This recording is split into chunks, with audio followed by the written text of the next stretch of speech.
particular that you do to acclimate yourself to a culture that you're telling a story about? Everything. To try to be authentic and to be specific is to honour, I believe, to honour the culture. The culture is not mine, and I feel very strongly that although we have a lot of power and privilege as the director of a movie, as the filmmaker, and particularly when you work on big movies, you're coming with a big machine. But that doesn't mean I know what life is like. It doesn't. In fact, quite the opposite. So I began on Whale Rider to work in a certain way, and I've never stopped working this way, which is to go inside the culture that I'm talking about and just be there and listen and learn and eat a lot of food and laugh a lot with the people, and in the case of North Country, drink a lot of alcohol in a lot of bars, play a lot of pool, so that I can represent that culture faithfully and well. Because it's the culture behind the scenes too, because when we make films, we don't always make films in the environment where they're set, correct? Now, Haifaa, you recently went to England. Was there a learning curve, or did you feel that you needed to acclimate yourself? And similarly with Wadjda, am I saying it right? Well, I have to acclimate myself to the amount of freedom I had. It was really fun. I know that I had to be in a van and I had to be completely covered, and it was a really difficult situation. You had to be inside a van as you shot, so you could not be face-to-face with your actors. That's in Saudi Arabia, yeah. It's a segregated country. So it's amazing to be able just to do things. And like get naked and just, which is fun, like nobody objects. Exactly. Okay, so it is really cool. But it is for me to find the characters. Always I try to see myself in them, to see to connect with the character on a different level. Not like I know Mary Shelley is English and all that, but when they sent me the script, I was really nervous to take it into her life, and especially I was a literature major, and I read her as she's one of the legends, right? So it is for me to find that commonality. I find something that I can relate to her. And she grew up in England when it was very conservative, and she needed to act in a certain way. And all the dominant literature was like Jane Austen with its social kind of commentary on women, but she did something really cool. She wanted to do something really masculine and take a different genre, and I really connected with that. And for me to do any film, whether anywhere in the world, if I don't find this kind of thing that speaks to me and I find myself into it, even if it is in Saudi Arabia, I wouldn't be able to make that film. It wouldn't be true. So you find that common thread. I think we're human, no matter where. I think there's so much similarities in our experiences. That's what brings us together, and that is the thing that we need to tap in. And I think bringing that universality always to those exclusive worlds, open it up and I hope make the world more tolerant and more accepting when we see ourselves in different people's lives. It's one of the powers of film, isn't it? Lords of Dogtown. Am I saying it right? Yeah. Which is surf, skateboard, surf culture, vampire culture, fairy tale culture. I mean, you've really hopped around a lot. But I agree, the same thing, with my first movie, 13, I spent a lot of time, like Niki said, just listening to what was going on with all these teenage girls, 13-year-old girls. They'd come to my house, they'd do slumber parties, and I'd go to their house and listen to how they talk to their mother. And sit there in the kitchen table, cowering, thank God I don't have 13-year-old. And that's what gave me the idea of immersing myself in that culture to film 13, kind of like a war movie, what's happening next, and the explosion, the kinetic feeling, and so I was almost trying to film it like a war correspondent would film a war, because it was a battle going on. But just being there gave me, absorbing that gave me the spirit and the feeling. Well, teen culture is culture. Kelly and Sydney, you just have dived into that world recently. Did you do any research, or were your memories so acute that you didn't feel you needed to? And Yeah, I did about 6 months of like hanging out at high schools, and which there's a lot. It's harder to hang out at high schools these days than you think. They're a little worried when you say, I just want to hang out, you know. did you enroll, or did you?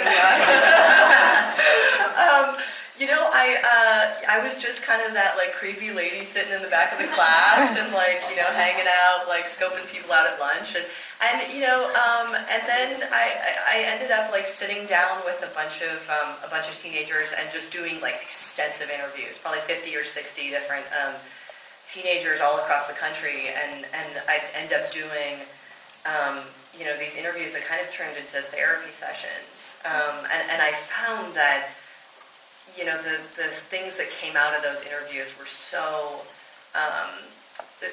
they were so vulnerable. They really, really opened up, and it started to make me feel like I just had a different sense of mission, like really trying to get that right. Everything that I was hearing, and trying really hard to somehow capture that mood and spirit in the film. Did you feel that it had changed since you were a teen? It's interesting. Like, I went in search of the changes because I was worried about just sort of like projecting my own 90s high school experience onto the film, but I found that there were so many things that were just the same, and technology obviously has changed enormously, but it was just enhancing the same things, all the same insecurities and pain and hope, and I mean, just everything you go through is just the same. And in a way, that was a beautiful thing to discover, because it helped me connect back to myself, back to that 17-year-old self, and everything that I felt, and be able to write from that place and direct from that place. How about for you, Sydney? Yeah, it was actually a similar experience. I found, our film, Deidra and Laney Rapid Train, has the two main characters are in high school, but very little of the film actually takes place in a high school. So the majority of my sort of experiences were going to research trains, but then trying to put myself in the mindset of a teenager. But it was interesting because I found the exact same thing. It was like the more I sort of would talk to teens or talk to our actresses, it was like, oh wow, this is kind of, I can relate to this. I remember in high school, and this was a thing.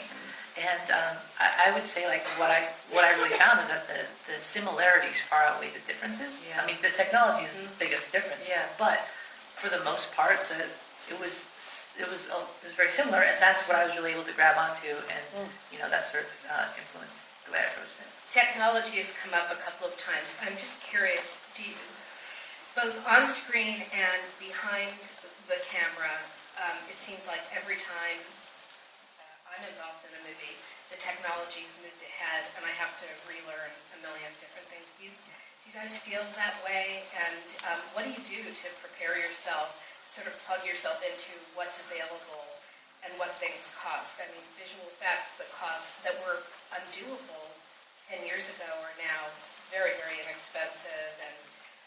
And when you're representing technology on screen, how do you do your research? I guess, how do you figure that out?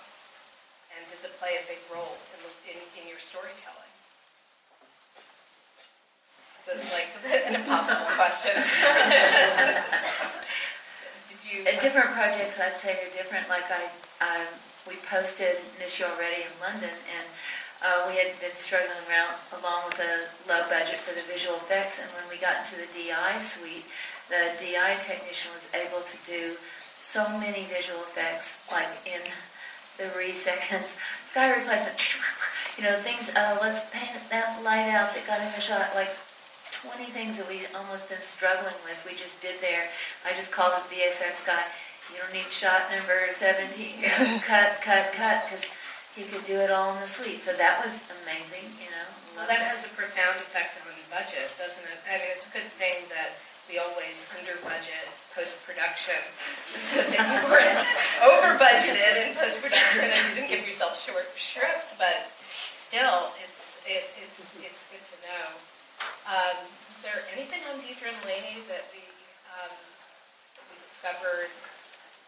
Yeah, I think where, it was the rate that you could implement visual effects was like, it was very fast. My undergraduate degree was in computer animation, so I have a rough working knowledge of visual effects, and that's sort of that pipeline, but it's so far different than what I had when I went to school. But I remember specifically one scene, the Best Buy beginning. We had a location sort of staked out that was Best Buy. It was a big piece in the opening. It was Best Buy, and it had a facade. The location fell through, and so we had a backup location, which was it was the brick building that was essentially Very disappointing. Well, yeah, it was a fixer-upper, Right. But it had possibilities, and I remember sitting there on the day, showing up on the location, and then I sat down with our visual effects supervisor, this is like an hour and a half before we're shooting, and I just did this quick sketch, and I said, okay, if we put the camera at 3/4 angles to the building, can you do a mock-up like if any of you remember Circuit City back in the day? They had this big kind of rounded cube thing that was like a plug that went into the building. And so I just did this quick little sketch on a piece of paper. I said, can you put like a Best Buy logo? Can you superimpose that, generate that, superimpose it onto the building? He's like, yeah, sure, no problem. And it was so crazy because the turnaround was like right. I think we had that, maybe even the assembly cut. We were looking at stuff. So yeah, it's much more like it's the limit is sort of your imagination. And just in case anybody from Best Buy is here, we didn't use Best Buy, we used Goodbye. New store. Nobody's so. And Niki, I think all of your films have taken place in They places. predate technology. Predate I technology. never had to, because technology's really changed storytelling. The way we receive information now, you receive it by text or by email. It's changed storytelling completely. It challenges plot. Yeah, it really does. I guess I've just made a lot of period films, and I'm 1,000 years old, and I really hate visual effects a lot. In fact, I just made a movie that's, has a lot of animals in it, and they're all in camera, which is to say they're all real. When you see The Zookeeper's Wife, you will be stunned to realize that that's all in camera stuff. There are tigers walking down the street.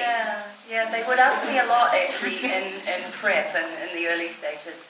They'd ask me and they'd be terribly concerned about how I was going to do this because the zoo in Warsaw got bombed and the animals that weren't killed kind of ran out of the zoo and into the streets of Warsaw. And they'd say to me, well, how are you going to do this? I mean, how are you going to put the tiger in the road? And I would just say to them, I'm going to put the tiger in the road.